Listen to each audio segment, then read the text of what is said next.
안녕하세요. 코열성형외과 강창균 원장입니다. 오늘은 다양한 코 재수술 사례에 대해서 설명을 드리겠습니다. 첫 번째는 화살코입니다. 원래도 화살코였던 분인데 재수술 후에도 교정이 안 된 경우죠. 화살코인 분들은 코가 길다는 거죠. 그런데 보형물을 넣으면 시작점은 올라갈 수밖에 없습니다. 그런데 처진 코끝이 수술로 개선이 안 되면 오히려 수술 전보다 더 긴 코가 되는 거죠. 이런 분들의 경우에 코끝을 확실하게 교정을 해드리고 코끝의 날개홍골 모양을 바꿔주면 코가 짧아지는 것도 있고 그러면 훨씬 더 세련돼 보이겠죠. 측면에서 보면 전후 차이가 엄청난 차이가 있죠. 코 길이가 일단 짧아졌고 그 다음에 우리가 비순각도 굉장히 중요한데 코와 입술과 이르는 각도에 따라서 더 여성스럽냐 나이 들어 보이느냐 이런 것도 충분히 개선이 됐고요. 정면에서도 훨씬 더 어려 보이는 효과가 있습니다.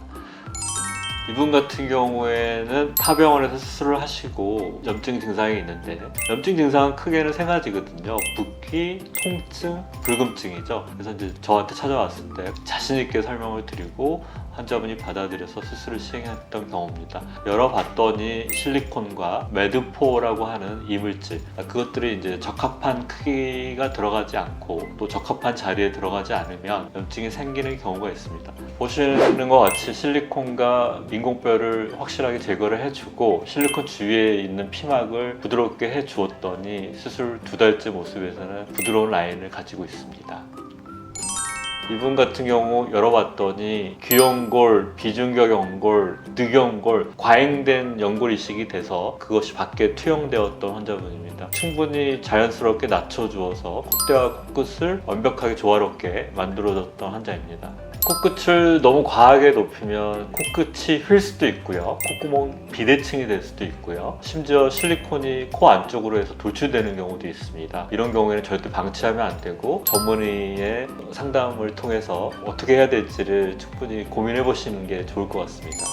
이분 같은 경우에는 콧구멍 비대칭이 심하죠. 그리고 코끝이 빨갛고 한쪽으로 치우친 경우였거든요. 너무 높은 걸 넣었을 경우에도 실리콘이 옆으로 휘고 돌출되고 할 수가 있습니다. 이분의 경우에는 실리콘을 제거하고 비대칭으로 변형되어 버렸던 날개연골 모양을 바꿔줌으로 인해서 수술 전과 달리 콧구멍 모양을 완벽히 복원시켜 드렸습니다.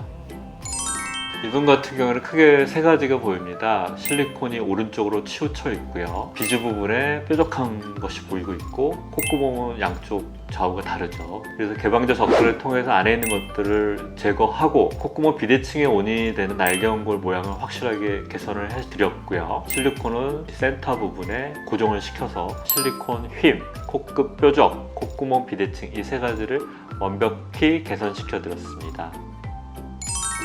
코 수술은 아무래도 이물질이 들어가는 거기 때문에 부작용에 대해서 항상 고민을 많이들 합니다, 의사들이. 아무래도 적합한 양만큼을 넣는 것이 가장 안전한 성형이라고 할 수가 있습니다. 이미 성형을 한 분들께서 부작용을 겪고 계시면 나중에도 큰 문제가 없는 안전한 코로 충분히 바꿔드릴 수가 있으니까 내원하셔서 질문을 하시면 그에 대한 해답을 드리도록 노력하겠습니다.